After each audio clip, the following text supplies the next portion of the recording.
Hello আপুরা এবং hello ভাইরা, আশা করছি সবাই ভালো আছো। আজকে আবার আমি চলে আসলাম 12 প্যাচেল উইথ অনন্যার নতুন একটা ভিডিও নিয়ে। আজকে অন্য একটা ভিডিও শ্যুট করার প্ল্যান ছিল, বাট যখন আজকে আমি সোশ্যাল মিডিয়াতে আসি, বিশেষ করে আমার ফেসবুকে, আমি এত নোটিফিকেশন পাই, এত ভিডিওতে ট্যাগ পাই বিভিন্ন টাইপের, বাট টপিক একটাই ছিল, সেটা হচ্ছে রাইট নাও ইন্ডিয়াতে যে প্রোটেস্ট চলতেছে সেই টপিকে সবাই আমাকে রিকোয়েস্ট করে এই টপিক নিয়ে একটা ভিডিও বানানো, যেটা একটা অনগোয়িং কেস। যেহেতু এটার এখনও একটা এন্ড রেজাল্ট আসে নাই, কোনো সুরাহা হয় নাই, সো আমি অপেক্ষা করছিলাম যে অ্যাকচুয়াল কালপিটটাকে বের হোক, এটার ব্যাপারে আরেকটু জানি, দেন এটা নিয়ে একটা 12 প্যাচাল তৈরি করি। বাট এত রিকোয়েস্ট আসছে, সো এটা নিয়ে এই মুহূর্তে ভিডিও না বানিয়ে আমি আর পারলাম না। ইন্ডিয়া এবং বাংলাদেশ 2024 সালের অগাস্ট মাস মনে হয় কখনোই ভুলতে পারবে না, কখনোই না। মানে আমাদের আন্দোলনের ঢেউটা মনে হয় এভাবে খেলে ইন্ডিয়ার উপর দিয়ে এভাবে গেল, মানে এখনও অনগোয়িং ওদের উপরে চলছে, মানে মনে হচ্ছে জাস্ট একটা ওয়েভ এভাবে করে যাচ্ছে। বাট ভিডিওটা শুরু করার আগে যেটা না বললেই না, ভিকটিমের ফ্যামিলিকে রেসপেক্ট জানিয়ে আজকে তার কোনো পিকচার আমরা শেয়ার করব না, তার কোনো আইডেন্টিটি আমরা রিভিল করব না। আর তাছাড়াও ইন্ডিয়াতে এটা ইলিগাল, সো আমরা তার নাম দিচ্ছি স্মৃতি। তো স্মৃতি নামটা আমি আজকে ইউজ করব। এই ঘটনাটা ঘটে গেছে কলকাতার আর.জি. কর মেডিকেল কলেজে। স্মৃতি সেখানকার একজন স্টুডেন্ট স্ল্যাশ জুনিয়র ডক্টর ছিলেন।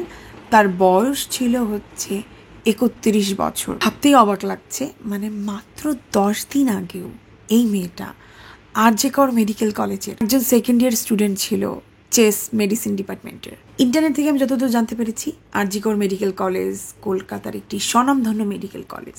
তারপরও সেখানে ডক্টরদের বিশ্রাম নেওয়ার জন্য পর্যাপ্ত পরিমাণে বিশ্রামাগার নেই। তাদের কাপড় চেঞ্জ করার মতো আলাদা কোনো চেঞ্জিং রুম নাই। আজ থেকে প্রায় 9 দিন আগে, অগাস্ট মাসের 9 তারিখে, যখন স্মৃতির টানা 36 ঘন্টা ডিউটি শেষ হয়, তার অনেক টায়ার্ড লাগছিল এবং একই সাথে তার ক্ষুধাও লেগেছিল। সে ডিসাইড করে সে এবং তার 4 জন কলিগ মিলে একসাথে ডিনার করবে। যেহেতু ওই মুহূর্তে অলিম্পিকের গেমস চলছিল, তাই তারা ডিসাইড করে একসাথে তারা খাবার খাবে এবং অলিম্পিক্সের গেমস এনজয় করবে। একসাথে এতজন খাবার খাওয়ার জন্য এবং গেমস এনজয় করার জন্য ওরকম প্লেস আর.জি. কর মেডিকেলে ছিল না। একটাই ওদের বড় স্পেস ছিল যেখানে সবাই মিলে বসে খাবার খেতে পারে এবং টিভি এনজয় করতে পারে, সেটা হচ্ছে ওদের সেমিনার রুম, যেটা কিনা হচ্ছে ওদের বিল্ডিংয়ের একদম শেষ প্রান্তে। মাঝে মাঝে ডক্টররা সেখানে গিয়ে রেস্ট নেয় এবং রাত্রেবেলা, মানে রাত 3টা থেকে 4টা যখন বেজে যায়, অনেক সময় কিছু কিছু ডক্টররা সেখানে সিঙ্গেল বিছানা পেতে মাঝে মাঝে একটু ঘুমিয়েও নেয়, যেহেতু ইনাফ স্পেস নাই ডক্টরদের রেস্টরুমের রেস্ট নেওয়ার। পরবর্তীতে যেটা ঘটে, স্মৃতি এবং তার 4 কলিগ মিলে অনলাইনে খাবার অর্ডার করে।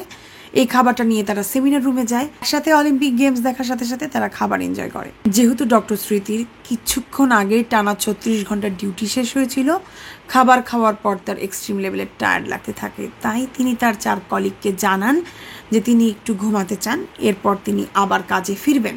এরপর ডক্টর স্মৃতি যেটা করেন, এই সেমিনার রুমেই ঘুমানোর ব্যবস্থা করেন। আর.জি. কর মেডিকেল কলেজে যে সেমিনার রুমটা রয়েছে, এই সেমিনার রুমের এক পাশে রয়েছে কিছু চেয়ার যেখানে সব স্টুডেন্টরা বসে, এবং অপোজিট সাইডে একটা বলতে পারো স্টেজ টাইপের রয়েছে, ছোট একটা চৌকি উঁচা করা স্টেজ। ডক্টররা হয়তো বা তাদের পারফরমেন্স শেয়ার করে, প্রেজেন্টেশনও তারা দিয়ে থাকে। তো রাত্রেবেলা অন্যান্য ডক্টররা যেটা করে, এই স্টেজটার উপরে তারা সিঙ্গেল বেড ফেলে তারা থাকার ব্যবস্থা করে। যখন তাদের অনেক টায়ার্ড লাগে, অন্যান্য রুমে তারা থাকার জায়গা পায় না, এই জায়গাতে তারা ন্যাপ নেওয়ার ট্রাই করে। তাহলে যেটা দাঁড়ায়, রাত 12:30টার সময় স্মৃতি তার 4 কলিগের সাথে সেমিনার রুমে গিয়েছিল রাতে ডিনার করার জন্য। সেখানে তারা 2 ঘন্টা ধরে টাইম স্পেন্ড করে। এরপর স্মৃতি ডিসাইড করে তিনি খাবার খাবার পর ন্যাপ নেবেন। পরবর্তীতে রাত 2:30টার সময় তার 4 কলিগ সেমিনার রুম থেকে চলে আসে এবং স্মৃতি একা সেই রুমে ঘুমিয়ে যায়। স্মৃতির কলিগরা চলে আসার মাত্র কয়েক ঘন্টার ভিতরেই, 9 অগাস্ট ভোর 4টার দিকে একজন লোককে হেঁটে যেতে দেখা যায় সেমিনার রুমের দিকে এবং ঠিক 4:37 তিনি আবার সেমিনার রুম থেকে ব্যাক করে চলে আসেন। আমি পাশ থেকে পিকচার তোমাদের সাথে শেয়ার করব, পিকচার দেখলেই তোমরা বুঝতে পারবে আর.জি. কর মেডিকেল কলেজ কত বড়। এত বড় মেডিকেল কলেজের করিডোরে কিভাবে ওরা মাত্র 2টা সিসিটিভি ইউজ করে আমি জানি না। মানে আমি যেভাবে ছবিটা আঁকছি খুবই আনাড়ি ওয়েতে, বাট তোমাদের সাথে যদি শেয়ার করি, এটা যদি হয় ওদের ওঠার গেটের মুখে একটা হচ্ছে ওদের সিসিটিভি ক্যামেরা লাগানো, এরপরে হচ্ছে বড় একটা করিডোর, এরপরে এখানে একটা সিসিটিভি ক্যামেরা লাগানো, এরপর হচ্ছে সেমিনার রুম। সেই আননোন মানুষ সেমিনার হল রুমে গিয়েছিল রাত 4টার সময় এবং সেখান থেকে সে বের হয়ে এসেছিল রাত 4:37 ভিতরে। এই ঘটনা ঘটে গেছে প্রায় 3 থেকে 4 ঘন্টা হয়ে গেছে। এর ভিতরে সেমিনার হল থেকে কাউকে আসতেও দেখা যায়নি, কাউকে যেতেও দেখা যায়নি। এর মানে এখন পর্যন্ত ডক্টর স্মৃতি মেবি ঘুমাচ্ছেন। তো অনেকক্ষণ হয়ে গেছেন, ডক্টর স্মৃতি এখনও আসছেন না, তার ডিউটির সময় হয়ে যাচ্ছে। তো একজন জুনিয়র ডক্টর ঠিক করেন যে ডক্টর স্মৃতিকে ডাকবেন, যে তাকে উঠতে হবে, তার ডিউটির টাইম হয়ে গেছে, এরকম টাইপের কোনো একটা কিছু।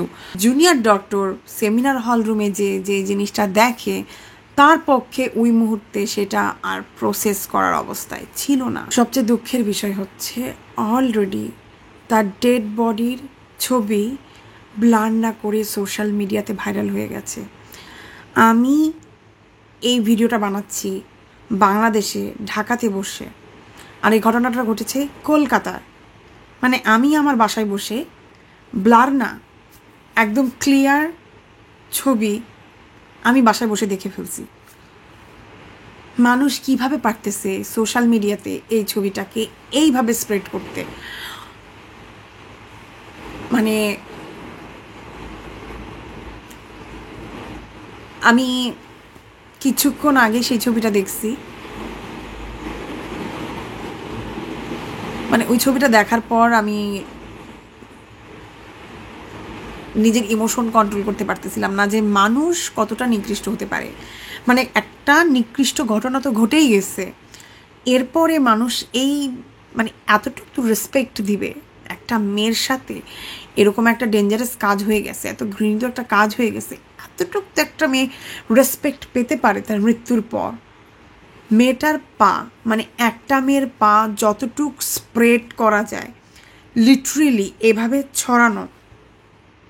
ভাগ্যিস তার গায়ে একটা কাপড় দেওয়া ছিল, হাঁটুর নিচ থেকে এটা কোনো কাপড় নেই, এইভাবে ছড়ায় শোয়া অবস্থায় আছে। তার চোখ অর্ধ অবস্থায় খোলা, এরকমভাবে হাত উপরে দেওয়া, চুল এলোমেলো অবস্থায় পড়ে আছে, চোখে হালকা ব্লাড লেগে আছে। কিচ্ছু ব্লার না, সব আমি দেখছি। তো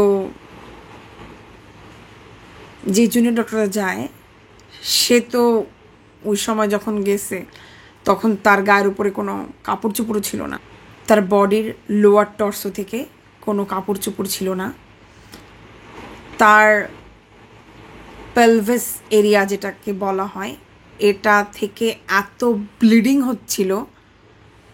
সে যে ম্যাট্রেসে শুয়েছিল এটা একেবারে ভিজে গেছে, একদম রক্তাক্ত অবস্থা।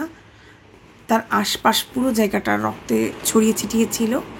তার শরীরের এমন কোনো জায়গা নাই যেখানে রক্ত এবং ক্ষতর ছোঁয়া নাই। তার চোখের যে চশমাটা পরা ছিল সেটা ভেঙে তার চোখের ভিতরে ঢুকে গেছে। তার চোখ থেকে সম্ভবত ওই মুহূর্তে ব্লাড বের হচ্ছিল। আমি যে ছবিটা দেখেছিলাম ওই ছবিতে ওইভাবে আমি ব্লাড দেখি নাই, মেবি সেটা ক্লিন করা হয়েছিল আর সামথিং এলস। বাট তার মায়ের ভিডিও থেকে আমি যেটা জানতে পেরেছি, তার চোখ থেকে ওই মুহূর্তে ব্লাডও বেরোচ্ছিল। তার সারা মুখে, তার সারা শরীরে, তার আঙুলে, মানে ডিফেন্সের যত চিহ্ন পাওয়া গেছে এবং শরীরে যত ক্ষতর দাগ দেখা গেছে, এটা দেখে যে কোনো পাগলও বলতে পারবে যে এটা নর্মাল মৃত্যু না। অবশ্যই সে মার্ডার হয়েছে, প্লাস সে হয়েছে। সাথে সাথে এই আরজে কর মেডিকেল কলেজের যিনি প্রিন্সিপাল আছেন সন্দীপ ঘোষ, তাকে ইনফর্ম করা হয় যে স্যার এরকম একজন জুনিয়র ডক্টর স্ল্যাশ আমাদের একজন স্টুডেন্ট এরকম 4 তলার সেমিনার রুমে তো মারা গেছে। তো উনি যখন এই জিনিসটা জানতে পারেন, সর্বপ্রথম ওনার কী কাজ ছিল? পুলিশকে কল করা এবং তার প্যারেন্টসকে কল করা। উনি কিছুক্ষণ সময় নেয়, এরপর তার প্যারেন্টসকে কল করে। প্রথমে তার প্যারেন্টসকে কল করে তিনি জানান, মানে তার অ্যাসিস্ট্যান্টকে দিয়ে, আপনারা কি স্মৃতির বাবা মা বলছেন? তো ওনারা জানেন যে জি, আপনার মেয়ে একটু অসুস্থ হয়ে গেছে, আপনারা দ্রুত আসেন। তো এটা শুনে ওরা একটু অবাক হয় যে আমার মেয়ে অসুস্থ হয়ে গেছে, আমার মেয়ে কেন আমাদেরকে কল করে বলতেছে না।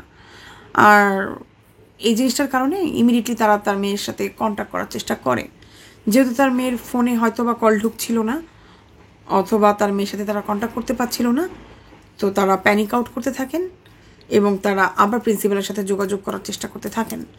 সো কোনো মতে তারা তাদের সাথে কন্ট্যাক্ট করতে পারছিল না, যেটা আমি ইন্টারনেট থেকে জানতে পারি। তো এই ঘটনার 15 to 30 মিনিটসের ভিতরে প্রিন্সিপালের অফিস থেকে আবার ডক্টর স্মৃতির মা বাবাকে কল করা হয় এবং তাদেরকে এবার জানানো হয়, এক্সকিউজ মি, অ্যাকচুয়ালি আপনাদের মেয়ে আত্মহত্যা করেছে, সো আপনারা জলদি আসুন এবং আপনার মেয়ের লাশটা নিয়ে যান। তো একবার চিন্তা করো, এরকম একটা সিচুয়েশনে বাবা মার উপর দিয়ে জিনিসটা কীরকম যাবে, আর তারা এই শকটা কিভাবে নিবে। গতকাল রাত 11:30টার সময়ও তার মেয়ের সাথে তার কথা হয়েছিল। তার মেয়ে তাকে জানায় যে রাইট নাও সে ডিউটিতে আছে, সে অনেক ব্যস্ত, এখন সে কাজ করছে, পরে তার সাথে কথা হবে। তো উনি যেটা বলেন, আমার মেয়ে কাজে অনেক ব্যস্ত ছিল, সে অনেক হ্যাপি, সো কেন সে রাইট নাও আত্মহত্যা করতে যাবে? আমি ইন্টারনেট থেকে কিছু ইনফরমেশন পেয়েছি, আমি শিওর না এটা কতটুকু সত্যি, বাট আমি যেটা জানতে পারি যে ডক্টর স্মৃতির 13 বছরের একটা রিলেশনশিপ চলতেছিল এবং মেবি এই নভেম্বরেই তার বিয়ের কথাবার্তাও চলতেছিল তার বয়ফ্রেন্ডের সাথেই, এবং মেবি তার বয়ফ্রেন্ডও একজন ডক্টর এই হসপিটালেরই, এবং তিনিও মনে হয় ওই মুহূর্তে অন্য কোনো ডিপার্টমেন্টে ডিউটিতে ছিলেন ওই রাত্রে। প্রিন্সিপাল অফিস থেকে এরকম টাইপের একটা কল আসার পর ইমিডিয়েটলি ডক্টর স্মৃতির বাবা মা আরজে কর মেডিকেল কলেজে এসে পৌঁছান এবং তারা দাবি জানান যে আমাদের মেয়ের লাশ ইমিডিয়েটলি আমাদেরকে দেখতে দিতে হবে। বাট প্রিন্সিপাল যেটা জানান, নো, আমাদের কিছু প্রসিডিউরস বাকি আছে, সেগুলো হওয়ার পরই আপনাদের মেয়ের বডি আমরা আপনাদের হাতে তুলে দিব, তার আগ মুহূর্ত পর্যন্ত আপনার মেয়ের বডি আমরা দেখতে দিব না। এই মুহূর্তে কোনো প্যারেন্টসেরই মাথা ঠিক থাকার কথা না, তারা প্রচণ্ড ক্ষেপে যান, কান্নাকাটি করেন। ইভেন একটা পর্যায়ে ডক্টর স্মৃতির মা জানান যে তিনি রীতিমতো প্রিন্সিপালের হাত পা ধরা শুরু করে দেন এবং বলেন যে একবারের জন্য হলেও আমার মেয়ের লাশটা আমাদেরকে দেখতে দেন, আমরা দেখতে চাই যে আমাদের মেয়ে কীভাবে মারা গেছে, কজ আমাদের মেয়ে যে টাইপের কোনো মতেই তার আত্মহত্যা করার কথা না। এই অবস্থাতে প্রিন্সিপাল সন্দীপ একটা ইনম্যাচিউর টাইপের স্টেটমেন্ট দিয়ে বসেন যে উনি যতদূর জানেন এই মেয়ের মাথায় আগে থেকেই সমস্যা ছিল, মানে একজন গ্র্যাজুয়েটেড ডক্টর, তার মাথায় আগে থেকেই সমস্যা ছিল। তাহলে তো তুই যখন জানতিস তাহলে ওকে ডাক্তার হিসেবে রাখছিস কেন তোর হাসপাতালে? এটা হচ্ছে আমার প্রথম কথা। তো যাই হোক, উনি আগে থেকেই জানতো যে এই মেয়ের মাথায় আগে থেকেই সমস্যা ছিল, উনি মানসিকভাবে অনেক দিন ধরে সমস্যায় ভুগতেছিল, তো যে কারণে সে আত্মহত্যা করেছে, সো এই ব্যাপারে কোনো সন্দেহ নাই। তো তার কোনো পোস্টমর্টমেরও প্রয়োজন নাই। তো উনি আগেই, মানে উনি ডাক্তার, ওনার চেক আপ করানোর দরকার নেই, উনি চোখেই দেখে ফেলছেন। তো উনি আগে থেকেই মানে স্টেটমেন্ট দিয়ে দিয়েছেন, তো কোনো পুলিশ কেসের দরকার নেই, মানে আপনারা পরবর্তীতে চাইলে লাশ নিয়ে চলে যেতে পারবেন। তো ওনার এরকম ইনম্যাচিউর টাইপের স্টেটমেন্ট যখন ওনার স্টুডেন্টরা জানতে পারেন, অন্যান্য ডক্টররা জানতে পারেন, তখন সবাই অ্যাকচুয়ালি খেপে যায়। ওখান থেকেই মূল প্রোটেস্টটা শুরু হয়। এরপর সবাই পুলিশের উপর অনেক প্রেশার করতে থাকে, চারপাশ থেকে সবাই চাপ দিতে থাকে। তখন পুলিশ এসে ডিসাইড করে যে না,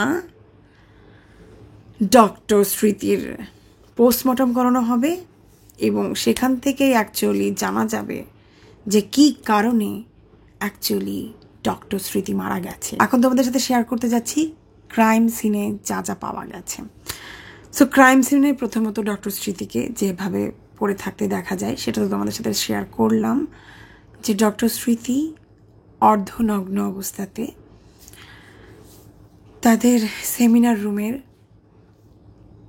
ফ্লোরের উপরে একটা ব্লু ম্যাটের উপরে পড়েছিল রক্তাক্ত অবস্থায়। তার ব্যবহার করা ল্যাপটপ এবং তার ব্যবহার করা মাথার ক্লিপ, তার চশমা, ভাঙা অংশ তার আশপাশে পড়েছিল।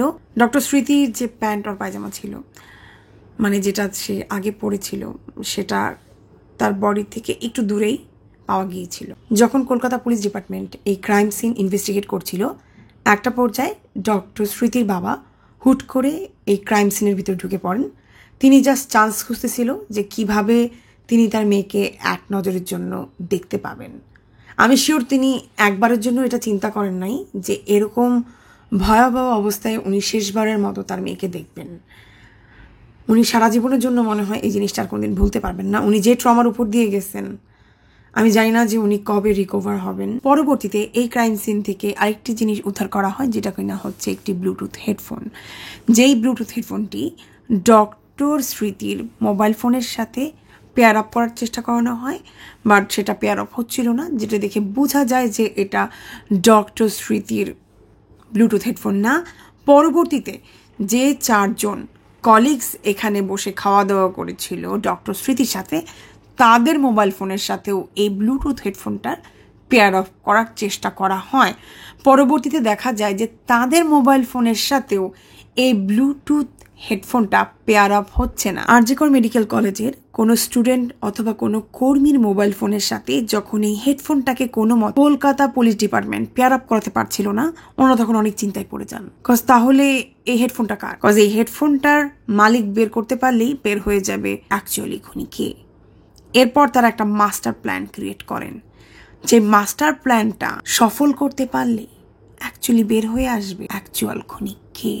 ওনারা যেটা ডিসাইড করেন, অগাস্ট মাসের 2 তারিখে আরজিকর মেডিকেল কলেজের 4 তলার করিডোরের যে 2টা সিসিটিভি ক্যামেরা আছে, এই 2 সিসিটিভি ক্যামেরাকে তারা জব্দ করবে। 24 ঘন্টায় যতগুলো মানুষ এখান থেকে আসা যাওয়া করেছে তারা সবাইকে ফলো করবেন এবং তারা খুঁজে বের করবেন কার গলায় এই হেডফোনটা ছিল। মানে হেডফোন তো পকেটে নিয়েও মানুষ ঘুরতে পারত, কিন্তু কিভাবে পুলিশ শিওর হলো যে হেডফোনটা মানুষ গলায় নিয়েই ঘুরবে? হু নোস। পুলিশের মন বলে কথা, না হলে কি এত সহজে পুলিশ হয়? তো পুলিশের যেই কথা সেই কাজ। তো ওনারা যেটা করেন, 9 তারিখের এই ফুল সিসিটিভি ক্যামেরা ফুটেজ নিয়ে ওনারা চেক করতে বসেন। তো সারাদিন রাত চেক করতে করতে করতে করতে একটা পর্যায়ে 9 তারিখ ভোর 4টার সময় একটা ফুটেজ তারা খুঁজে পান, যে ওই সময় একজন আননোন পারসন এই সেমিনার হল রুমের দিকে হেঁটে যাচ্ছিলেন, যার গলায় এই ব্লুটুথ ডিভাইসটি ছিল, এই ব্লুটুথ হেডফোনটি। এবং রাত 4:37 তিনি সেই সেমিনার রুম থেকে বের হয়ে আসেন, বাট ওই সময় তার গলায় কিন্তু এই ব্লুটুথ ডিভাইসটি ছিল না। পরবর্তীতে জানা যায় এই লোকটির নাম হচ্ছে সঞ্জয় রয়। এখন কথা হচ্ছে, কে এই সঞ্জয় রয়? সঞ্জয় রয় হচ্ছে একজন সিভিক ভলেন্টিয়ার, যে কিনা হচ্ছে পুলিশদেরকে ট্রাফিক ম্যানেজমেন্ট করতে এবং হসপিটালে বিভিন্ন টাইপের কাজে হেল্প করে। বাংলাতে একটা প্রবাদ বাক্য আছে, সেটা হচ্ছে আগুনের থেকে বালুর উত্তাপ বেশি। এই সঞ্জয় রয়ের ব্যাপারে কিন্তু সেটাই হয়েছে। সে হচ্ছে একজন ভলেন্টিয়ার। যখন কোনো জায়গায় পুলিশ অনেক কম পড়ে যায়, বিশেষ করে ট্রাফিকের ক্ষেত্রে, দেখা যায় সেসব জায়গাতেই সব ভলেন্টিয়াররা কিন্তু অনেক সময় হেল্প আউট করে থাকে কিছু টাকার বিনিময়। কিন্তু এই সঞ্জয় রয় একটা পর্যায়ে যে সে নিজেকে পুলিশের থেকেও নিজেকে অনেক বড় কিছু ভাবা শুরু করে দেয়। মাঝে মাঝে তো সে পুলিশের টি-শার্ট পরে ঘোরাঘুরি করতো, এমনকি নিজের বাইকে অলরেডি সে পুলিশের স্টিকারও লাগিয়ে নিয়েছিল। মানুষের সাথে সে এমন আচরণ করত সে নিজেই একজন police. As a civic volunteer হিসাবে, যেহেতু সঞ্জয়ের কাজ ছিল ট্রাফিক সামলানো, এবং হসপিটালে আসা যাওয়া করা, যে কারণে কোনো কারণ ছাড়াই যখন তখন সে আরজি কর মেডিকেল কলেজে আসা যাওয়া করত। আরজি কর মেডিকেল কলেজের অনেক স্টাফরাই জানায় যে এই হসপিটালে সে কাইন্ড অফ বলতে পারো একজন দালাল হিসাবে কাজ করতো। অনেক সময় হয় না যে তুমি কোনো হসপিটালে গেছো, কোনো বেড পাচ্ছ না, অথবা কোনো ডাক্তারের অ্যাপয়েন্টমেন্ট পাচ্ছ না, কোনো একজন দালালকে একটা টাকা দিয়া বললা যে প্লিজ আমাকে একটু বেড দাও না, আমার একটু ডাক্তারের অ্যাপয়েন্টমেন্ট নিয়ে দাও না। দেখা যায় ওই দালালগুলো টক করে তোমাকে একটা বেড এনে দেয়, তোমাকে একটা সিট বুকিং করায় দেয়, অথবা তোমার একটা ডাক্তারের অ্যাপয়েন্টমেন্ট এনে দেয়। সঞ্জয় রয় ঠিক এই কাজগুলোই করতো। সঞ্জয় রায়ের বাড়ি ছিল ভবানীপুরে এবং তার এলাকাতেও তার ভালোই বদনাম ছিল। তার প্রতিবেশীরা যেটা জানায়, তার একবার না, দুইবার না, তিনবার না, তার চারবার বিয়ে হয়েছে। সে তার প্রত্যেকটা ওয়াইফকেই শারীরিকভাবে নির্যাতন করত, তাই তার প্রত্যেকটা বউ তাকে ছেড়ে চলে যায়। লাস্টের ওয়াইফটা ক্যান্সারের কারণে মৃত্যুবরণ করে এবং তার আশেপাশের প্রতিবেশীরা জানায় সবাইকে সে বলে বেড়ায় সে পুলিশে জব করে।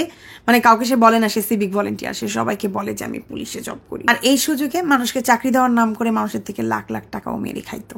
হ্যাঁ, সঞ্জয়ের সবচেয়ে ফেভারিট সিনেমা হইতেছে এক্সট্রা কারিকুলার অ্যাক্টিভিটিসের সিনেমা। মানে পুরা মোবাইলে এক্সট্রা কারিকুলার অ্যাক্টিভিটিস, মোবাইলে আর কিচ্ছু নাই। ফোনে কথা বলে আর এক্সট্রা কারিকুলার অ্যাক্টিভিটিস দেখে, আর কিচ্ছু করে না। আর মদ খায়, মানে এই হচ্ছে তার কাজ। দিনে পুলিশ সাজে, রাতে এক্সট্রা কারিকুলার অ্যাক্টিভিটিস দেখে আর মদ খায়। ঘটনা কিন্তু শুধু এখানেই থেমে থাকেনি। এই ঘটনার মাত্র 1 সপ্তাহ আগে আরেকজন মহিলা ডক্টরের সাথে সে খারাপ ব্যবহার করে, তাকে কুপ্রস্তাব দেয়, যে ব্যবহারে একজন মহিলা ডক্টর অতিষ্ঠ হয়ে একজন পুলিশ অফিসারের কাছে যে কমপ্লেন করে। এই সঞ্জয় রয় কিন্তু কোনো পুলিশ অফিসার না, শুধুমাত্র একজন সিভিক ভলেন্টিয়ার। তাকে চাইলে কিন্তু পুলিশ অফিসার বের করে দিয়ে আরেকজন ভলেন্টিয়ারকে কিন্তু এখানে নিয়ে নিতে পারে। একজন ডাক্তার তার নামে কমপ্লেন করা সত্ত্বেও তাকে কোনো পুলিশ অফিসার বেরও করে দেয়নি, তাকে কোনো শাস্তিও দেয়নি, তাকে জাস্ট ইগনোর করে। এবং এই রিপোর্টের আরও 3 মাস আগে লালবাজারে ওর নামে আরেকটা রিপোর্ট দেয় একজন মহিলা, যে তাকে 3 মাস ধরে এই সঞ্জয় রয় ডিস্টার্ব করতেছে। এবং সেই মহিলা পুলিশকে এটাও জানায় যে সঞ্জয় রয় মেডিসিন তাকে কিনে দেওয়ার বাহানায় তার প্রেসক্রিপশন তার হাত থেকে নিয়ে নেয় এবং সেখান থেকে তার ফোন নাম্বার জোগাড় করে। রীতিমতো এই মহিলাকে সঞ্জয় রয় ধমকি দিচ্ছিল যেন তার সাথে সে একবার হলেও দেখা করে। মানে চিন্তা করো, সামান্য একজন ভলেন্টিয়ারের কি পরিমাণে দাপট, সে একের পর এক মেয়েদের সাথে এরকম খারাপ ব্যবহার করে যাচ্ছে শুধুমাত্র সে একজন পুলিশের ভলেন্টিয়ার বলে।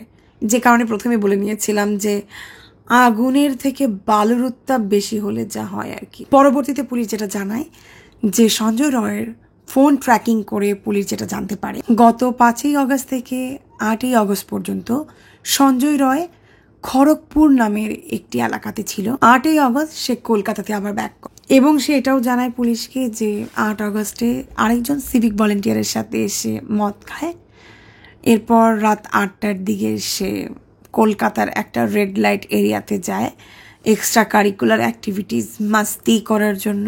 এরপর সঞ্জয় জানায় রাত 11টায় সে আবার আরজি কর মেডিকেল কলেজে ব্যাক করে, কারণ এখানে তার একজন পেশেন্ট ভর্তি ছিল, তাকে সে দেখতে আসে। এরপর 30 মিনিট সে এখানে কিছুক্ষণ থাকে, তারপরে এখান থেকে সে শোভাবাজারের আবার রেড লাইট এরিয়াতে যায় এক্সট্রা কারিকুলার অ্যাক্টিভিটিস করতে। ও মাই গড, পুলিশের জন্য ওরা কাজ করতেছে, মানে ন্যূনতম একটু লেভেল দেখে তো এসব মানুষদেরকে কাজে দেওয়া উচিত, কাদেরকে দিচ্ছে। এরপরে সে জানায় সেখান থেকে ব্যাক করে সে আবার ড্রিঙ্কস করে। এরপরে আবার সে আরজি কর মেডিকেল কলেজে আসে। মানে তারপরেই রাত 4টায় সে ওখানে যে ডক্টর স্মৃতির সাথে নৃশংস কাজ করে এবং সেখানেই তাকে নৃশংসভাবে হত্যা করে। হসপিটাল থেকে বের হয়ে সল্ট লেকে ওখানে যে পুলিশ ফাঁড়িটা আছে ওখানে যে সে ঘুমিয়ে পড়ে। মানে লিটারেলি চিন্তা করো, একটা মানুষের মানে যখন কোনো ভয় থাকে না, ভীতি থাকে না, মানে আইনের প্রতি বিশ্বাস থাকে না, তার কনফিডেন্স লেভেল এতটাই বেড়ে যায় যে সে জানে সে আইনের ধরাছোঁয়ার ঊর্ধ্বে চলে গেছে, মানে আইন তার জন্য আর কিছুই না। সেখান থেকে আমরা জানতে পারি যে যখন একটা ক্রিমিনাল এই টাইপের কাজ করে তারা কি করে, মানে যত তাড়াতাড়ি সম্ভব এরকম জায়গা থেকে সে পালিয়ে যায় একটা সেফ জোনে থাকার জন্য, যেখান থেকে পুলিশ তাকে খুঁজে বের করতে পারবে না। বাট যেহেতু সে একজন সিভিক ভলেন্টিয়ার, সে পুলিশের সাথে কাজ করে, মানে তার এতটাই কনফিডেন্স, সে জানে আর যাই হোক পুলিশ তাকে সন্দেহ করবে না, তাই সে যে পুলিশ ফাঁড়িতে যেই ঘুমাই গেছে। সব প্রমাণাদি হাতে পাওয়ার পর পুলিশরা যেটা ডিসাইড করেন যে না, এই সঞ্জয় রয় হচ্ছে অ্যাকচুয়াল কালপিট। সো ইমিডিয়েটলি তাকে গ্রেপ্তার করা হয় এবং তাকেই দোষী সাব্যস্ত করা হয়। কলকাতা পুলিশ ডিপার্টমেন্ট যেটা জানান যে মাত্র 24 ঘন্টার ভিতরেই তারা এই কেসটাকে সলভ করতে সক্ষম হয়েছেন। এখন অনেকেই চিন্তা করতে পারে ওটা তো শাট অ্যান্ড ডান কেস। মাত্র 24 ঘন্টার ভিতরে কলকাতা পুলিশ ডিপার্টমেন্ট জাস্ট এইভাবে আসামিকে খুঁজে বের করতে পেরেছে। তাহলে কেন কলকাতার ডক্টররা এভাবে প্রোটেস্ট করা শুরু করেছে? কেন তারা সরকার পতনের ডাক শুরু করেছে? এই মূল গল্পে যাওয়ার আগে আমরা কথা বলবো doctor Sandeep as a principal হিসেবে অথবা সিম্পেথি গেইন করার জন্য বলেছিল যে ও তো আমার মেয়ের মতো, আমি তো চাপই যে ওকে খুন করেছে, মানে তাকে উচিত শাস্তি দেওয়া হোক, ইমিডিয়েটলি যেন ওর খুনি ধরা পড়ে যাক, ব্লা ব্লা ব্লা, এরকম টাইপের। বাট একটা টাইমে যে স্লিপ অফ টাং হয়ে অ্যাকচুয়াল মনের কথা বের হয়েই আসে। মানে সে যেটা বলেছিল, আমি মোরাল অফ দ্য স্টোরি এভাবে বলতেছি যে সে যেটা বলে, একটা মেয়ে হয়ে এত রাতে তো সেমিনার রুমে যে তার ঘুমানোর দরকার ছিল না, সে মেয়ে হয়ে ওই রুমে ঘুমিয়েছিল বলেই সে মারা গেছে। এখন আমার কথা হচ্ছে, সে তো মেয়ে হয়ে মধ্যরাতে মাঠে যে ঘুমায় নাই, সে মেয়ে হয়ে কাপড় চুপড় খুলে তো রাস্তায় ঘুরে বেড়ায় নাই। তো প্রফেশন হলেও আমি বুঝতাম, মানে সে একজন ডক্টর, মানে নিজের জানকে বাজি রেখে যারা অন্যকে বাঁচাতে সাহায্য করে। আমরা কিছুদিন আগেই কোভিডের হাত থেকে উঠছি, রাইট?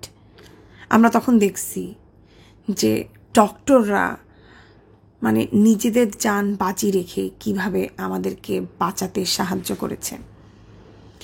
মানে সেরকম একটা প্রফেশনাল মানুষকে যখন বলা হয় যে তারই ওয়ার্কিং প্লেসে সে সেফ না, আর সে ঘুমাইতে গেছে বলেই সে রেপ হয়েছে, মানে এটা কতটুকু লজ্জাস্কর টাইপের একটা কথা। উনি যখন এরকম বিস্ফোরক টাইপের একটা কথা বলেন, প্রত্যেকটা ডাক্তারের গায়ে তো আগুন লাগবেই, বিশেষ করে মহিলা ডাক্তারদের গায়ে।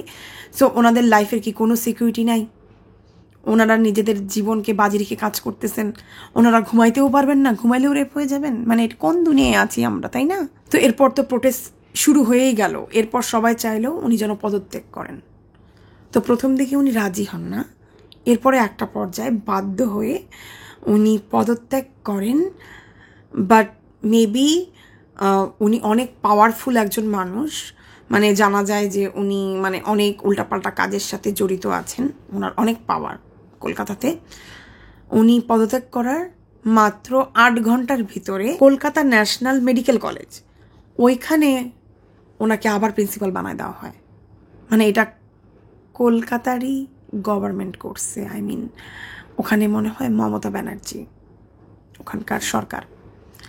তো যে কারণে এখন সব স্টুডেন্ট, বিশেষ করে ডক্টররা ঠিক করে ওনাকে তো পদত্যাগ করানোর চেষ্টা করা হয়েছেই, যখন ওনাকে সরকার হেল্প আউট করতেছে, এবার নেও ঠেলা, এবার সরকারকেও পতন করানোর আমরা চেষ্টা করব। আর এর ভিতরে আমি আজকে মমতা ব্যানার্জির একটা ক্লিপ দেখলাম। ক্লিপটা আমি এখানে আর ইউজ করতেছি না, বাট ওখানে উনি যেটা বলেন যে মেয়ে তো মরেই গেছে, মেয়ে তো আর ফেরত আসবে না, ওর জন্য তোমরা যদি কিছু তৈরি করতে চাও 10 লাখ টাকা তো চাইলে আমি দিতেই পারি, তো তোমরা চাইলে কিছু বানাও, এরকম টাইপের কিছু একটা। মানে এটা কি টাইপের কথা? বাট যদিও বা 10 লাখ টাকা দিতে চাইছে, আমাদের এতগুলো স্টুডেন্ট মরছে, 2 পয়সাও তো কেউ দেয় নাই।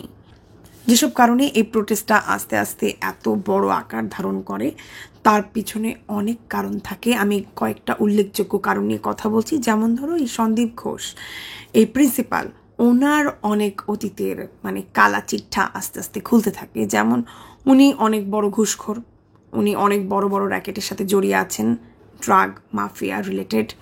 উনি দেখা যায় স্টুডেন্টদেরকে টার্গেট করেন, উনি যাদেরকে পছন্দ করেন না তাদেরকে ফেল করায় দেন, ইভেন ওনার ব্যাপারে এটাও জানা যায় যে উনি যেসব আজে বাজে কাজের সাথে সম্পৃক্ত আছেন এগুলো যদি কোনো স্টুডেন্ট জেনে যায়, তারা যদি এটা বাইরে কাউকে জানিয়ে দেওয়ার চেষ্টা করে, অতীতেও কয়েকজনকে এরকম আত্মহত্যা করানোর মানে একটা প্ল্যান বানিয়ে তাদেরকে মার্ডার করায়, উনি গায়েব করায় দিচ্ছেন। মানে এটা জানা গেছে, এটা কতটুকু সত্য আমি জানি না, মানে এটা আমি অনলাইন থেকে জানতে পেরেছি। সো যখন এরকম টাইপের তার ব্যাপারে ইনফরমেশন আস্তে আস্তে বের হতে থাকে, এগুলো জানার পরও যখন ডক্টররা দেখতে থাকেন যে স্টিল তাদের গভর্নমেন্ট এই লোকটাকে কভার আপ করানোর চেষ্টা করতেছে, এখন ডক্টর স্টুডেন্ট সবাই ক্ষিপ্ত হয়ে যায় যে কেন তাদের গভর্নমেন্ট এরকম টাইপের একটা মানুষকে কভার আপ দেওয়ার চেষ্টা করবে। মানুষের ক্ষোভের আরেকটা বড় রিজন হচ্ছে সন্দীপ ঘোষ হচ্ছেন এত বড় কলেজের একজন প্রিন্সিপাল, উনি নিজেও হচ্ছেন একজন ডক্টর। উনি কিভাবে দেহকে দেখেই এক কথায় বলে দিলেন যে এটা আত্মহত্যা, যেখানে একটা পাগল দেখেও বলতে পারবে যে এটা আত্মহত্যা না, এটা মার্ডার, ওকে রেপ করা হয়েছে। এখানে পরবর্তীতে সঞ্জয় রয়কে পাওয়া যায় যে কিনা স্বীকার করেছে যে সে তাকে খুন করেছে এবং তাকে নিকৃষ্টভাবে করেছে। এখন আমি তোমাদের সাথে ডক্টর স্মৃতির অটোপসি রিপোর্ট শেয়ার করতে যাচ্ছি, যেটা কিনা পুরো 4 পৃষ্ঠার, বাট আমি কিছু উল্লেখযোগ্য পয়েন্টই শেয়ার করব। মানে যেটা শেয়ার করতে গেলে আমি নিজে এখন সুস্থ থাকবো কিনা জানি না, বাট আমি চেষ্টা করছি তোমাদের সাথে সেগুলা যতটা সম্ভব নর্মালাইজভাবে বলার।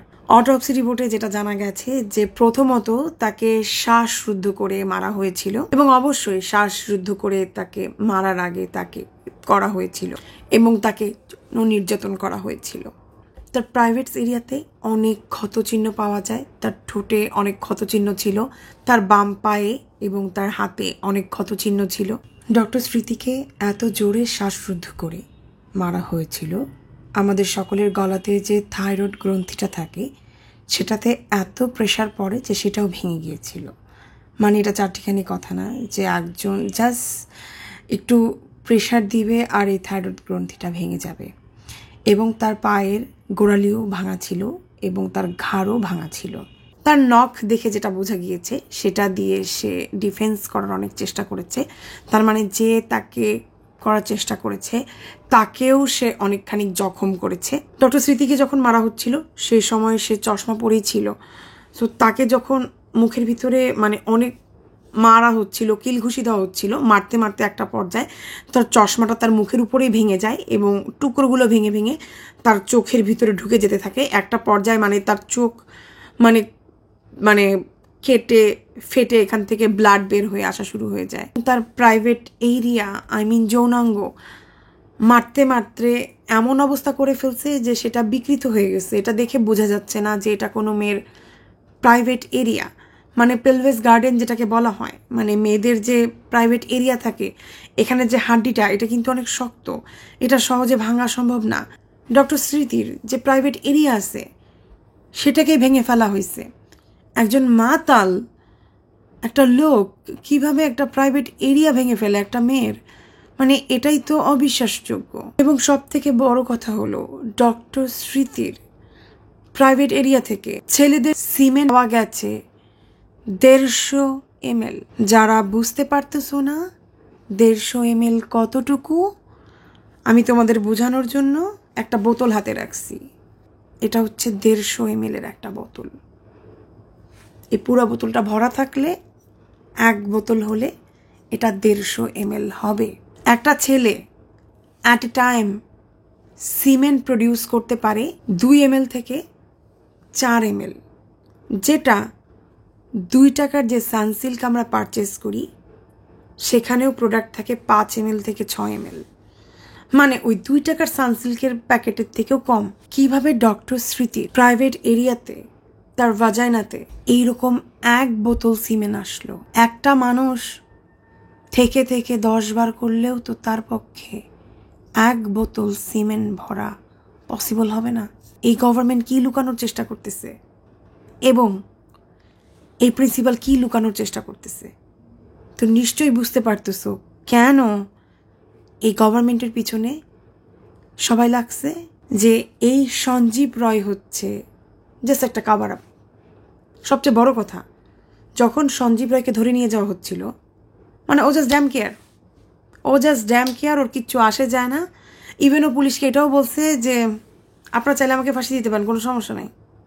আর সবচেয়ে বড় কথা, এই পোস্টমর্টমে কিন্তু লেখা আছে ডক্টর স্মৃতির হাতে দেখে বোঝা গেছে যে এটা ডিফেন্সের চিহ্ন আছে, ও কারোর সাথে খামচি করছে। যদি সেটা সে এই সঞ্জয় রয়ের সাথে করে থাকে, তত ওর গায়েও ক্ষতর চিহ্ন থাকবে। সঞ্জয় রয়ের গায়ে কোনো ক্ষতর চিহ্ন নাই। তাহলে ডক্টর স্মৃতি হাতাহাতি কার সাথে করলো? পোস্টমর্টমের যে ইনফরমেশনগুলো আমি তোমাদের সাথে শেয়ার করলাম, এগুলো আমি পেয়েছি Wikipedia 2024 Kolkata and murder incidents. এটা লিখে সার্চ দিলেই তোমরা এই সাইটটা পেয়ে যাবে। এখানে সব ইনফরমেশন একদম ডিটেলসে লেখা আছে। এগুলোর বাইরেও আমি অনেক ছোট ছোট ভিডিও ফেসবুকে পেয়েছি, যেখানে অনেক আপুরে আমাকে ট্যাগ দিয়েছ। সেখান থেকে আমি জানতে পারি যে এই ডক্টর স্মৃতির গায়ে 113টা কামড়েরও দাগ পাওয়া যায়, যেগুলো আমি আবার এখানে পাই নাই। সেই সব ছোট ছোট ভিডিও থেকে আমি এগুলোও জানতে পারি। তার সাথে যখন এইসব হয়, যখন কেউ করছিল, তার মেয়ে কলিগরাই তার হাত ধরে রাখছিল। তারা এই জিনিসটা কোথা থেকে জানতে পারছে আমি ঠিক জানি না, এগুলো কতটুকু সত্যতা আছে আমি ঠিক জানি না। ফেসবুক থেকে আমি আরেকটা ইনফরমেশন জানতে পারি, সেটা হচ্ছে যখন ডক্টর স্মৃতির ডেড বডিটাকে পোস্টমর্টমে নিয়ে যাওয়া হয়, এই ক্রাইম সিনটাকে প্রিজার্ভ না করে তাদের কলেজের প্রিন্সিপাল যেটা করে, এই জায়গাটা রেনোভেশনের কাজের জন্য ওপেন করে দেয়। মানে তিনি চাননি আর কোনো এভিডেন্স এখানে তিল পরিমাণে থাকুক। মানে আমরা এরকম হয় না যে, এটা কেউ বলে নাই, মানে আমি বলতেছি, মানে অনেক কলকাতা বাংলা সিনেমাতে আমি দেখছি যে বড়লেকের কোনো ছেলে মানে মাস্তি করতে যে ছোট্ট একটা ভুল করে ফেলে, এরপরে দেখা যায় যে এই ভুলটাকে কাভার আপ করার জন্য বড় বড় গভর্নমেন্টের নেতারা, মন্ত্রীরা, মানে সব এরকম মাছ দিয়ে শাক ঢাকার চেষ্টা করে না, শাক দিয়ে মাছ ঢাকার চেষ্টা করে। এটাও আমি ভুলে গেছি। তো যাই হোক, নিশ্চয়ই কোনো পাওয়ারফুল একজন মানুষ তো আছে এই কেসের সাথে জড়িত, যাকে লুকানোর জন্য পুরো গভর্নমেন্ট আপ্রাণ চেষ্টা করে যাচ্ছে। সো 150 ml যে সিমেনের পরিমাণ আমরা জানতে পেরেছি ফেসবুক থেকে, যেটা আমি জানতে পারি যে মূলত এটা 18 থেকে 20 জন ছেলের দ্বারাই একসাথে প্রডিউস করা সম্ভব। ও মাই গড। সম্ভবত ডক্টর স্মৃতি রেপ হয়েছেন। তো কয়েকটা কোশ্চেন আমার মাথার ভিতরে একটু ঘুরপাক খাচ্ছে, যেগুলো আমি একটু তোমাদের সাথে শেয়ার করতে চাই। আমার ভিডিও শেষ করে ফেলতে হবে, ফজরের নামাজ পড়ার সময় হয়ে যাচ্ছে। প্রিন্সিপাল সন্দীপ ঘোষ কিছু তো একটা লুকানোর চেষ্টা অবশ্যই করছে, কজ প্রথম দিকে মেয়ের বাবা মাকে কিন্তু তারা বলছে যে আপনার মেয়ে সিক, আপনারা চলে আসেন। এটা বলে তারা টাইমটা একটু বাই করছে, মানে তারা একটু আস্তে ধীরে আসুক। এরপরে বলছে আপনাদের মেয়ে আত্মহত্যা করছে, এটা বলে তারা একটু টাইম নিচ্ছে। এরপর 3 ঘন্টা তারা কিন্তু তাদের ওয়েট করাইছে প্যারেন্টসকে। এর ভিতরে তারা নিশ্চয়ই আরও কিছু জিনিসপত্র আশেপাশে তারা চেঞ্জ করছে। এমন হতে পারে 3 ঘন্টার ভিতরে তারা এই সঞ্জয় রয়কে ম্যানেজ করছে সামহাও, টাকা দিচ্ছে, কিছু একটা করছে, এবং তাদেরকে নিশ্চয়ই বলছে যে যেভাবে হোক পরবর্তীতে তাকে জেল থেকে ছুটাই নিবে, ভাগাই দিবে, কিছু একটা করবে, টাকা দিবে, বাট কিছুক্ষণের জন্য হলো তুই রাজি হয়ে যা, জাস্ট ভয়টা পরে দেখা যাবে। নাহলে এত কনফিডেন্সের সাথে, মানে ও জাস্ট আসছে আর বলছে যে চাইলে আপনি আমাকে ফাঁসিও দিতে পারেন, আমার জন্য কোনো ব্যাপার না। মানে কি জানি বলে, স্মিথ বলতে গেছি, মিথ না এলএসডি, এ টাইপের ড্রাগ খাওয়া মানুষও তো এরকম টাইপের হাই টাইপের কথাবার্তা বলে না। এই একটা গেল। আর একটা জিনিস, সিসিটিভির ক্যামেরার ফুটেজ কেন পাবলিক করা হচ্ছে না? কারণ এটা পাবলিক হয়ে গেলে কিন্তু সবাই জেনে যাবে যে অ্যাকচুয়ালি কে কে সেই রুমে ছিল। এটাই অনেক বড় সিক্রেট, যেটা কেউ জানে না। 12 প্যাচাল বানানোর জন্য আজকে সারাদিনই আমি এই কেসটা নিয়ে অনেক স্টাডি করেছি, অনেক আর্টিকেল পড়েছি, অনেকগুলো নিউজ দেখেছি। কোনো জায়গাতেই আমি একটা জিনিস খুঁজে পাইনি যে কোন 4 জন কলিগের সাথে ওর লাস্টের আওয়ারটা সে কাটিয়েছে। মানে কোথাও তাদের ব্যাপারে কিচ্ছু বলার নেই। কারা সেই 4 কলিগস? মেবি এই 4 কলিগসের থেকেও বের হয়ে আসতে পারে যে ওই মুহূর্তে ওর সাথে কে কে ছিল। কে আছেন এরকম টাইপের বলে যে রাত্রেবেলা মেয়েদেরকে বের করবেন না, রাত্রেবেলা মেয়েরা বের হলে তাদের সাথে তো এরকম ঘটনা ঘটবেই। তার থেকে বরং আপনার ছেলে যতদিন পর্যন্ত মানুষ না হবে ততদিন পর্যন্ত আপনার ছেলেকে ঘরের ভিতরেই রাখেন। কিন্তু বাস্তব জীবনে এটা একদমই প্র্যাকটিক্যাল না। দুইটার একটাও আমাদের বাস্তবিক জীবনে করা পসিবল না। না আমরা পারবো মেয়েকে আটকায় রাখতে, না পারবো আমরা ছেলেকে বেঁধে রাখতে, বা যেটা আমাদের পক্ষে করা পসিবল সেটা হচ্ছে এইসব রেপিস্টের জন্য দৃষ্টান্তমূলক শাস্তি করা। মানে একেবারে মানে ওদের জন্য লিটারেলি জাস্ট মৃত্যুদণ্ড। মানে যখন প্রমাণিত হয়ে গেছে যে ও রেপিস্ট, মানে এটা প্রুফ করা গেছে, আর কোনো কথা নাই, জাস্ট ফাঁসি, ওর গুলি করে মেরে ফেলতে হবে। সো এই হচ্ছে আজকের 12 প্যাচাল। এখন পর্যন্ত জানা যায়নি অ্যাকচুয়াল মেইন কালপিট হচ্ছে কারা কারা। কোন নরপিচার্সদেরকে বাঁচানোর জন্য ইন্ডিয়ান গভর্নমেন্ট উঠে পড়ে লেগেছে। হোপফুলি আমরা খুব দ্রুত জেনে যাব। আশা রাখছি ইন্ডিয়াতেও বিপ্লব ঘটবে।